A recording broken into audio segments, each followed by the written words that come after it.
கர்த்தரும் இரட்சகரும் ஆண்டவருமாய் இருக்கிற இயேசு கிறிஸ்துவின் நாமத்தில் உங்களுக்கு என்னுடைய அன்பின் வாழ்த்துக்கள்.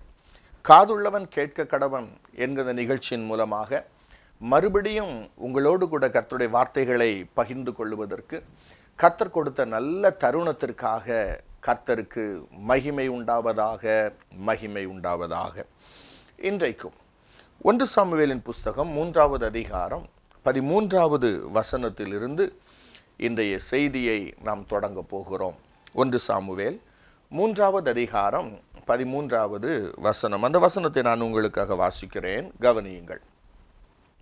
அவன் குமாரர் தங்கள் மேல் சாபத்தை வரப்பண்ணுகிறதை அவன் அறிந்திருந்தும் அவர்களை அடக்காமற் போன பாவத்தின் நிமித்தம் நான் அவன் குடும்பத்துக்கு என்றும் நீங்காத நியாய தீர்ப்பு செய்வேன் என்று அவனுக்கு அறிவித்தேன். நாம் யார் என்கிற தலைப்பிலே இன்றைக்கு கர்த்தருடைய வார்த்தைகளை தியானிக்க போகிறோம். இன்றைக்கு நாம் வாசிக்க கேட்ட அந்த வேத வசனத்தில் அவன் குமாரர் என்று எழுதப்பட்டிருக்கிறது. இது யாரை குறித்து சொல்லப்பட்டிருக்கிறது? ஏலியின் குமாரர்களை குறித்து இன்றைய வேத வசனம் கூறுகிறது. ஏலி என்பவன் பிரதான ஆசாரியனாக இருந்தான், மிகப்பெரிய ஊழியக்காரனாக இருக்கிறான். ஆனால் அவனுடைய பிள்ளைகளோ பேலியாளின் மக்களாக இருந்தார்கள் என்று வேதம் சொல்லுகிறது. பேலியாளின் மக்களாக இருந்து கர்த்தருடைய பார்வைக்கு அருவருப்பானதை அவர்கள் செய்து வந்து அது நிமித்தமாக ஏலினுடைய முழு குடும்பத்திற்கும் அவர்கள் சாபத்தை வரப்பண்ணுகிறவர்களாக இருந்தார்கள் என்று வேதம் கூறுகிறது. அருமையான அன்பு தேவனுடைய பிள்ளைகளே, இன்றைய நாட்களில் பல நேரங்களில் நம்முடைய வாழ்க்கையினுடைய கிரியைகளின் நிமித்தமாக நம்முடைய குடும்பத்திற்கு மிகப்பெரிய பாதிப்புகள் வருவதற்கு வாய்ப்புகள் உண்டு. பலர் அதை அறியாமல் இருக்கிறார்கள். ஏதோ நான் செய்கிறேன், அது என்னோடு போய்விடும் என்று பலர் நினைத்து கொண்டிருக்கிறார்கள். பலருடைய வாழ்க்கை அப்படித்தான் இருக்கிறது. ஒரு தேவனுடைய ஊழியக்காரரை நான் அறிவேன்.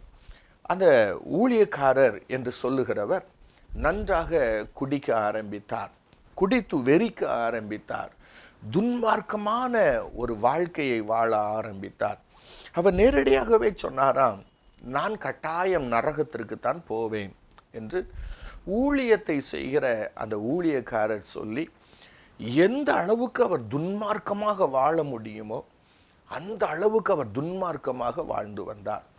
அகந்தை உள்ளவராக, பெருமை உள்ளவராக, பயங்கரமான ஆணவம் நிறைந்த வார்த்தைகளை எல்லாம் பேசி என்னை ஒருவரும் ஒன்றும் செய்ய முடியாது என்பது போலெல்லாம் பேசி மகா ஒரு மோசமான ஒரு வாழ்க்கையை வாழ்ந்து வந்தார்.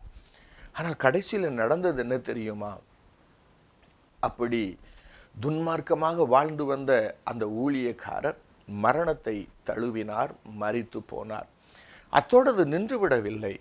பாவம் அவருடைய குடும்பத்தார், அவருடைய பிள்ளைகள் நடுத்தெருவுக்கு வந்து விட்டார்கள். எவ்வளவு கேவலமான சம்பவங்களெல்லாம் அந்த குடும்பத்தில் நடக்க முடியுமோ அவ்வளவு கேவலமான அசிங்கமான சம்பவங்களெல்லாம் அந்த குடும்பத்தில் நடந்து ஒருவரும் மதிக்காதபடிக்கு அந்த குடும்பம் இழிவான நிலைமைக்கு சென்று விட்டார்கள். அன்பு தேவனுடைய பிள்ளைகளே, பல நேரங்களிலே நம்முடைய வாழ்க்கையில் நாம் துணிந்து செய்கிற பல காரியங்கள் நம்முடைய குடும்பத்தை தொடர்ந்து வருகிறதாக இருக்கிறது. இந்த ஏலியின் பிள்ளைகளை நாம் கவனித்து பார்த்தால் மிகப்பெரிய தேவனுடைய ஊழியக்காரன் ஏலி. அவனுடைய பிள்ளைகள் அவர்கள் எப்படி வளர்ந்திருக்க வேண்டும்? தகப்பனுடைய நிழலில் இருந்து தகப்பனுடைய ஊழியத்தை பார்த்து, தகப்பனுடைய வாழ்க்கை முறைகளை பார்த்து கர்த்தருக்கு பயந்து தகப்பனை போல ஒரு நல்ல மனிதர்களாக அவர்கள் வளர்ந்திருக்க வேண்டும். ஆனால் அவர்கள் என்ன செய்தார்கள் தெரியுமா? அந்த ஏலினுடைய முழு குடும்பத்திற்கும் சாபத்தை வரப்பண்ணுகிறவர்களாக அவர்கள் மாறினார்கள். அதை குறித்து ஆண்டவர் சொல்லுகிறார். 1 சாமுவேல் 3வது அதிகாரம் 14வது வசனத்தை வாசிக்கும்போது, அது நிமித்தம் ஏலியின் குடும்பத்தார் செய்த அக்கிரமம் ஒருபோதும் பலியினாலாவது காணிக்கையினாலாவது நிவிர்த்தியாவதில்லை என்று ஏலியின் குடும்பத்தை குறித்து ஆணையிட்டிருக்கிறேன் என்று சொன்னார். பிரியமானவர்களே, பெரிய ஊழியக்காரனுடைய பிள்ளைகள் தான். ஆனால் அவர்கள் துணிந்து செய்த சில காரியங்கள், அந்த அக்கிரமங்கள், அந்த காரியங்கள் ஏலியினுடைய முழு குடும்பத்திற்கும் ஒருபோதும் பலியினாலாவது காணிக்கையினாலாவது நிவிர்த்தியாக முடியாத நியாய தீர்ப்புகளை கொண்டு வந்து விட்டது. இன்றைக்கு நாம் யார்? நம்மை நம்பி இருக்கிற நம்முடைய தாய் தகப்பன், நம்மை சார்ந்து நிற்கிற நம்முடைய பிள்ளைகள், பேர பிள்ளைகள், நீதிமானுடைய சந்ததி ஆசீர்வதிக்கப்படும் என்று எழுதப்பட்டிருக்கிறது. செம்மையானவர்களுடைய சந்ததி ஆசீர்வதிக்கப்படும் என்று எழுதப்பட்டிருக்கிறது. நாம் செம்மையானவர்களாக இருந்து நம்முடைய சந்ததிக்கு, நம்முடைய குடும்பத்திற்கு நாம் ஆசீர்வாதத்தை கொண்டு வருகிறவர்களாக இருக்கிறோமா? இல்லாவிட்டால் ஏலியின் பிள்ளைகளைப் போல நம்முடைய சந்ததிக்கு சாபத்தை வர பண்ணுகிறவர்களாக இருக்கிறோமா? தேவனுடைய கோபத்தை நம்முடைய சந்ததியின் மேலே இறங்க பண்ணுகிறவர்களாக இருக்கிறோமா? நிதானித்து பார்க்க வேண்டும். இன்றைக்கு நாம் கஷ்டப்பட்டு உழைப்பது, கஷ்டப்பட்டு சம்பாதிப்பது, சேர்த்து வைப்பது, இவைகளெல்லாம் நம்முடைய பிள்ளைகளுக்காக. பல பெற்றோர்கள் சொல்லுவதுண்டு, ஐயா, நாங்கள் கஷ்டப்பட்டதை போல என்னுடைய மகன் கஷ்டப்படக்கூடாது, என்னுடைய மகள் கஷ்டப்படக்கூடாது, எங்களுடைய பிள்ளைகள் நன்றாக இருக்க வேண்டும், எங்களுடைய பிள்ளைகளுக்காகத்தான் நான் ஓய்வே இல்லாமல் உழைத்து வருகிறேன், இவ்வளவு கஷ்டப்படுகிறேன், இதெல்லாம் என்னுடைய பிள்ளைகளுக்காகத்தான், என்னுடைய பிள்ளைகள் நன்றாக இருக்க வேண்டும், அவர்கள் கஷ்டப்படுகிறதை நான் பார்க்கக்கூடாது, என்னுடைய பிள்ளைகள் செழித்திருக்கிறதை நான் பார்க்க வேண்டும், என்னுடைய பேர பிள்ளைகள் செழித்திருக்கிறதை நான் பார்க்க வேண்டும் என்று சொல்லி கடினமாக உழைக்கிற மனிதர்களை நாம் பார்க்கிறோம். தன்னுடைய சந்ததிக்காக அழகாக திட்டமிட்டு சேமித்து வைத்து பேர பிள்ளைகள் வரைக்கும் உட்கார்ந்து சாப்பிடுகிற அளவுக்கு சொத்துக்களை சேர்த்து வைக்கிற மனிதர்களை நாம் பார்த்திருக்கிறோம். ஆனால் அன்பு தேவனுடைய பிள்ளைகளே, நாம் உலக பிரகாரமாக வாழ்ந்து எவ்வளவு கடினமாக உழைத்து சொத்துக்களை சேர்த்து வைத்தாலும் அது நிமித்தமாக நம்முடைய சந்ததி ஆசீர்வாதமாக இருக்க போவதில்லை. நாம் கர்த்தருக்கு பயந்து கர்த்தருக்கு பிரியமானதை செய்தால் மாத்திரமே நம்முடைய சந்ததி ஆசீர்வாதமாக இருக்கும். நம்முடைய பிள்ளைகள், பேர பிள்ளைகள் ஆசீர்வாதமாக இருப்பார்கள். ஆனால் பலர் அதை அறிவதில்லை. இன்றைக்கு எனக்கு ஒரு குறைவும் இல்லை, நல்ல வசதிகளை தேவன் தந்திருக்கிறார், நல்ல பணத்தை எனக்கு தந்திருக்கிறார், நல்ல சொத்துக்கள் எனக்கு இருக்கிறது, நன்றாக நான் வாழ்ந்து வருகிறேன் என்கிற தைரியத்திலே கர்த்தருடைய ஆலயத்திலே, கர்த்தருடைய ஊழியங்களிலே மீறி நடக்கிறவர்கள் உண்டு, துணிகரமாய் விளையாடுகிறவர்கள் உண்டு, துணிகரமான காரியங்களை, அக்கிரமங்களை செய்கிறவர்கள் உண்டு. அன்பு தேவனுடைய பிள்ளைகளே, அப்படிப்பட்டவர்கள் தங்களுடைய பிள்ளைகளுக்கும் தங்களுடைய பிள்ளைகளின் பிள்ளைகளுக்கும் சாபத்தை தேடிக்கொள்ளுகிறார்கள். தேவனுடைய கோபத்தை அவர்கள் மேலே இறங்க பண்ணுகிறார்கள். ஏலியின் குமாரர் அதைத்தான் செய்தார்கள். அது நிமித்தமாக நடந்தது என்ன தெரியுமா? ஒரே நாளிலே தகப்பன், பிள்ளைகள் எல்லாரும் செத்து போனார்கள். ஏலி செத்து போனான், ஏலினுடைய பிள்ளைகளும் ஒரே நாளிலே செத்து போனார்கள். என்னுடைய வார்த்தைகளை கேட்டுக்கொண்டிருக்கிற எனக்கு அருமையான அன்பு சகோதரரே, அன்பு சகோதரியே, உங்கள் நிமித்தமாக உங்களுடைய பிள்ளைகளுக்கு ஏன் வேதனை வர வேண்டும்? உங்கள் நிமித்தமாக உங்களுடைய பேர பிள்ளைகள் ஏன் வேதனைப்பட வேண்டும்? எனவே நம்முடைய வாழ்க்கை நாம் ஆராய்ந்து பார்ப்போம். நான் கர்த்தருக்கு பிரியமாய் இருக்கிறேனா என்பதை சோதித்து பார்த்து நம்முடைய பொல்லாத வழிகளை விட்டு திரும்பி செம்மையான வழியிலே, நீதியான பாதையிலே நாம் நடப்பதற்கு நம்மை அர்ப்பணிப்போம். அப்பொழுது தேவன் நம்மை ஆசீர்வதிப்பார், அவர் நம்மோடு கூடவே இருப்பார். இன்னொரு மனிதரை குறித்து நான் உங்கள் மத்தியிலே வைக்க விரும்புகிறேன். 2 சாமுவேலின் புஸ்தகம் 24வது அதிகாரம் 1வது வசனத்திலே அந்த மனிதரை குறித்து எழுதப்பட்டிருக்கிறது. அந்த வசனத்தை நான் உங்களுக்காக வாசிக்கிறேன். கர்த்தருடைய கோபம் திரும்ப இஸ்ரவேலின் மேல் மூண்டது. இஸ்ரவேல் யூதா என்பவர்களை இலக்கம் பார் என்று அவர்களுக்கு விரோதமாய் சொல்லுகிறதற்கு தாவீது ஏவப்பட்டான். அருமையான அன்பு தேவனுடைய பிள்ளைகளே, இது 2 சாமுவேலின் புஸ்தகத்திலே கர்த்தருடைய கோபம் இஸ்ரவேலின் மேலே மூண்டது என்று எழுதப்பட்டிருக்கிறது. தாவீது ஏவப்பட்டான் என்று எழுதப்பட்டிருக்கிறது. ஆனால் நாளாகமத்தின் புஸ்தகத்திலே இஸ்ரவேலுக்கு விரோதமாக சாத்தான் எழும்பி தாவீதை அவன் ஏவினான் என்று எழுதப்பட்டிருக்கிறது. இந்த தாவீது யார் தெரியுமா? தேவனுடைய இருதயத்திற்கு ஏற்றவன் என்று பெயர் பெற்றவன். கர்த்தருடைய சித்தத்தின்படி ஊழியம் செய்வான் என்று கர்த்தரே அவனை குறித்து சாட்சி கொடுத்திருந்தார். அவ்வளவு மேன்மையை பெற்றிருந்த தாவீது, அவ்வளவு பெரிய தாவீது, கடைசியிலே கொஞ்சம் அவன் சாத்தானுக்கு இடம் கொடுத்தான். தேவனுடைய கரத்தில் இருந்த தாவீது என்று சொல்லலாம். கர்த்தருக்கு பிரியமில்லாத ஒரு காரியத்தை, கர்த்தர் செய்யக்கூடாது என்று சொன்ன காரியத்தை செய்யும்படி சாத்தானாலே ஏவப்பட்ட அந்த காரியத்தை அவன் செய்ய ஆரம்பித்தான்.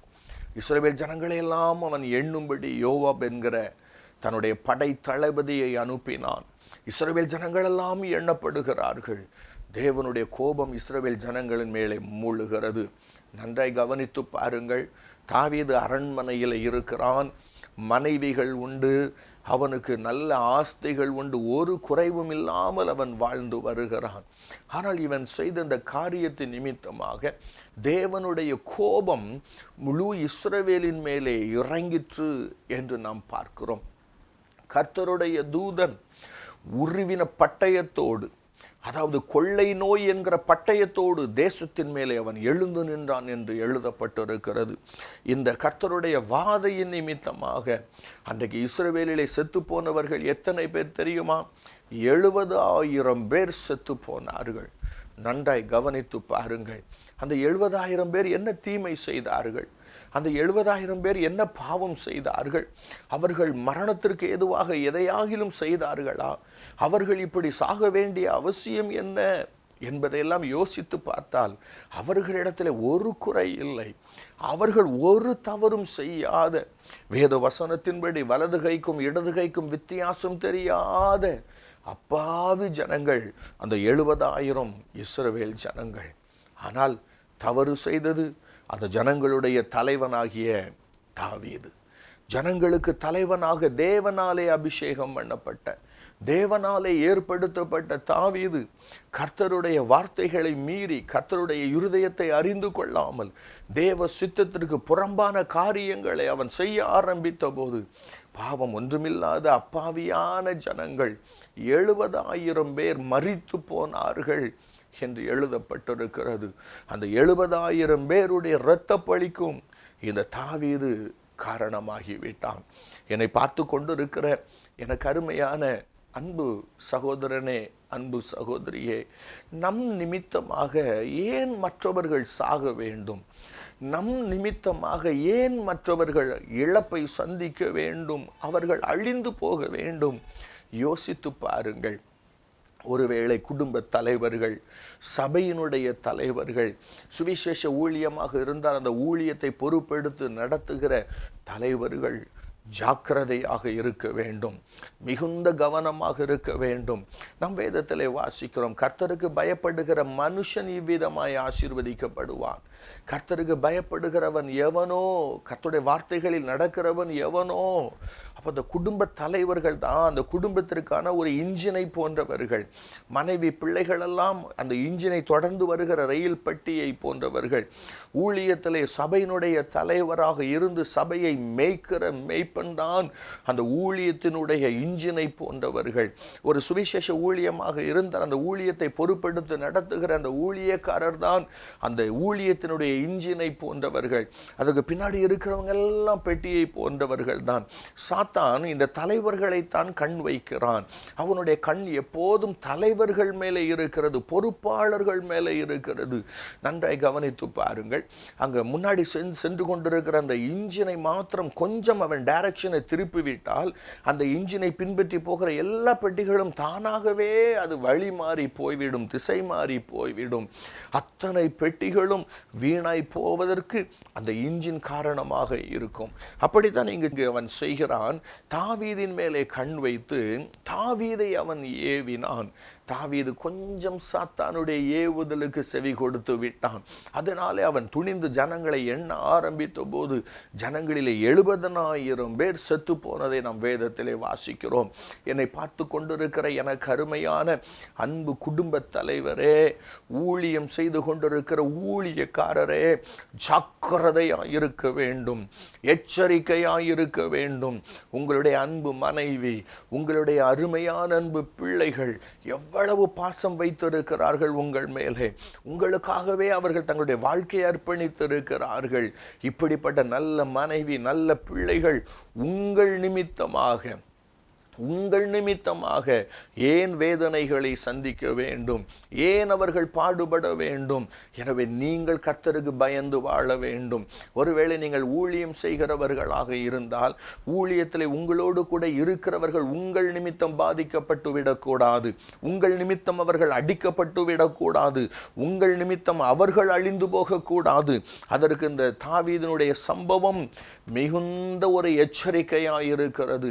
கடைசியிலே கர்த்தர் தன்னுடைய தீர்க்கதரிசியை அனுப்பி தாவீதை எச்சரித்த போது தாவீது புலம்புகிறான். நான் தானே பாவம் செய்தேன், இந்த ஆடுகள் என்ன செய்தது என்று புலம்புகிறான். என்ன பிரயோஜனம்? அதற்கு பின்பு புலம்பி அந்த 70,000 பேருடைய ஜீவனை தாவீதாலே திரும்ப கொடுக்க முடியுமா? அந்த 70,000 பேருடைய குடும்பத்தையும் தாவீது போஷிக்க முடியுமா? அந்த 70,000 பேருடைய பிள்ளைகளுக்கு இவன் என்ன பதில் சொல்ல முடியும்? பிள்ளைகளெல்லாம் தகப்பனற்றவர்களாக மாறினார்களே. இதற்கு பின்பு தாவீது அழுது என்ன பிரயோஜனம்? 70,000 பேருடைய மரணத்திற்கு காரணமாகிவிட்டான் இந்த தாவீது.